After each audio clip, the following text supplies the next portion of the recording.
Maharashtra superfast news चॅनलमध्ये आपले सहर्ष स्वागत आहे। खास सत्याची ठार लेखणीची महाराष्ट्रातील ताज्या आणि वेगवान बातम्या पाहण्यासाठी आपल्या हक्काचे चॅनल शेअर करा, लाईक करा आणि सबस्क्राईब करा।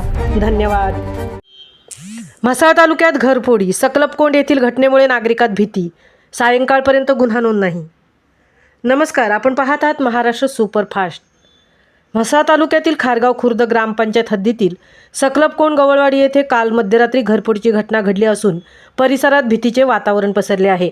अज्ञात चोरट्यांनी बंद घराचा कडी-कोंडा तोडून घरात प्रवेश केला। घरातील लोखंडी व लाकडी कपाटे तसेच लॉकर फोडल्याचे समोर आले आहे। सदर घर प्रकाश दिवेकर यांचे असून ते नोकरी व्यवसायानिमित्त मुंबई येथे वास्तव्यास असल्याने घर बंद होते।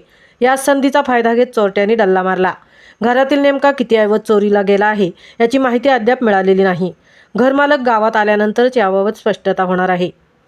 दरम्यान 11 फेब्रुवारी 2026 रोजी सायंकाळी 4 वाजेपर्यंत या प्रकाराची म्हसळा पोलीस ठाण्यात अधिकृत नोंद झालेली नसल्याची माहिती मिळत आहे। त्यामुळे नागरिकांमध्ये नाराजी व्यक्त होत आहे। महाराष्ट्र सुपरफास्टसाठी संजय खांबेटेंसह तृप्ती भोईर, म्हसळा।